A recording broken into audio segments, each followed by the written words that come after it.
oni mají velkou chuť a motivaci opakovat náš příběh, který považují za úspěšný. By se dokázali včas přeorientovat na ty jiné hodnoty anebo vyprávět jiný příběh, co pro ně bude znamenat ten úspěch. Že úspěch je prostě hojnost zdrojů pro budoucnost.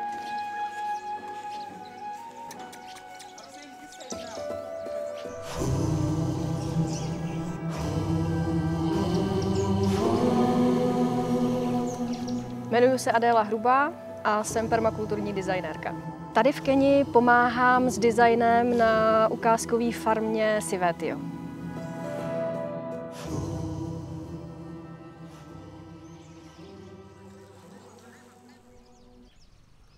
Tak my zkusíme teďka tady vytvořit dva různé modely toho, jak by to mohlo fungovat tamhle na té části pozemku, abychom zadrželi víc vody.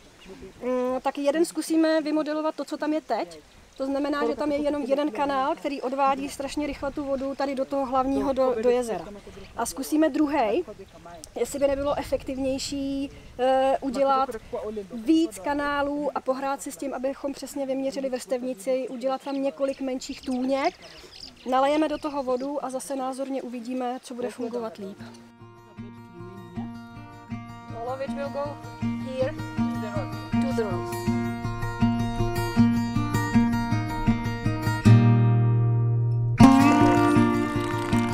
Very like steep, and it's not good for because erosion is working and it will be falling and falling.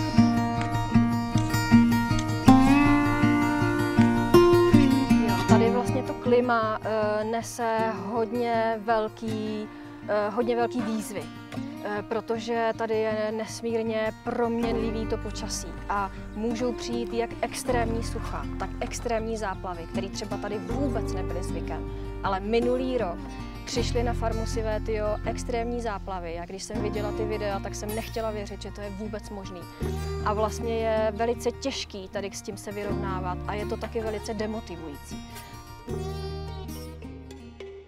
Hi, my name is Caro and I work for Shine Bean Organization as a programs coordinator. We are training farm in future so that it can be used to train the farmers on how to farm better, to use techniques that would make them not use a lot of labor, where they can still produce crops, eat in the house and even sell some to generate income.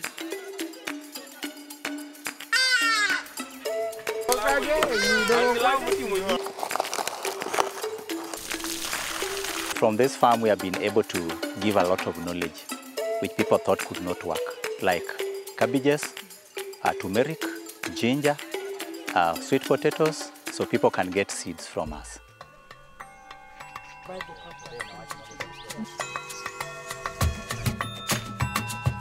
Jmenuji se Renata Rokusková a jsem zakladatelka neziskovky Shine Bean, která pracuje tady v západní Keni.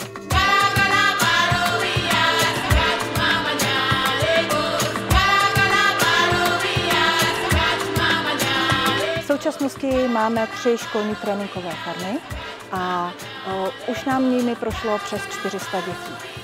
Na těchto farmách se děti většinou od věku tak 10 let mohou učit základy farmaření, vypěstovat zeleninu, ovoce, králíky, případně včely.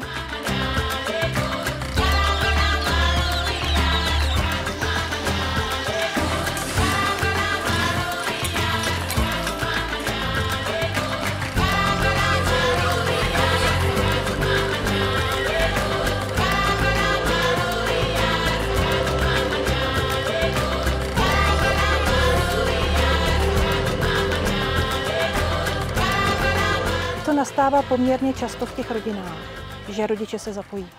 Rodiče vlastně začnou pomáhat těm dětem na jejich farmičce, spolu s nimi ji rozšiřují a budují a my dneska už máme 12 dětí, které studují na střední škole. I like it because it helped me.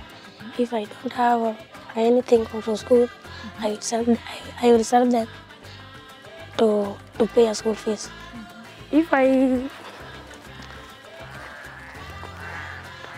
When I am dropped to school, I am coming and taking care of them.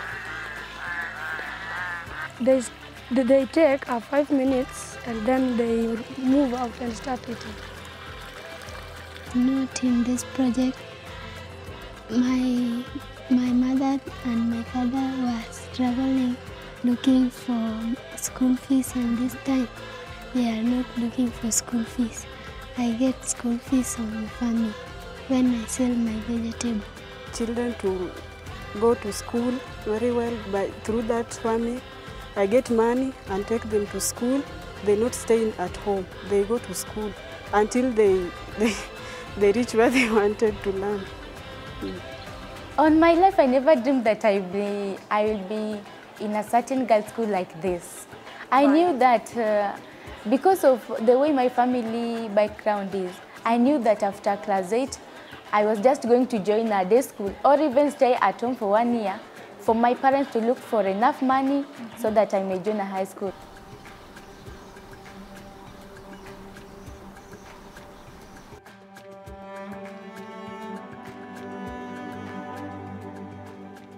Ten včerejší den, když jsme navštěvovali farmy a slyšeli jsme příběhy těch dětí, tak já jsem z toho byla nesmírně teda dojatá.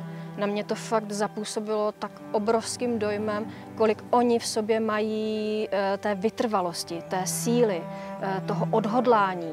Vlastně, když jakoby vzešli z těch nuzných podmínek, kdy nemají absolutně vůbec nic, ještě kolikrát jsou tam jako těžké rodinné situace, bez jakýchkoliv jako hmotných zdrojů, finančních a nějakého toho zázemí.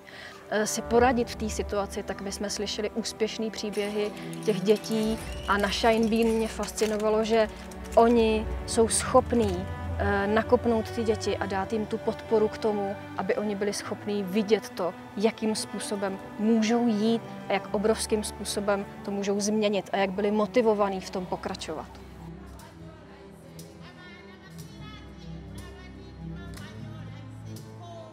Tak nejpotřebnější, nebo co nejvíc sem můžu přinést, jestli nějaké poselství nebo poznání, teda kromě té etiky, že každý pozemek člověk musí začít od toho, že vypozoruje ty přírodní zdroje, který přicházejí a jejich toky po tom pozemku.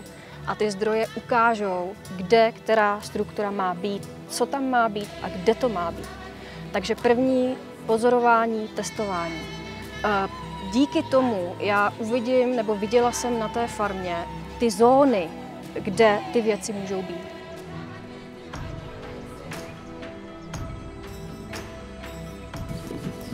Tak sivé, tyjo, ať skvétá a ať je zářným příkladem pro všechny ostatní děti, které tam budou jezdit a budou se učit jak na to. Ať přináší radost lidem a světu.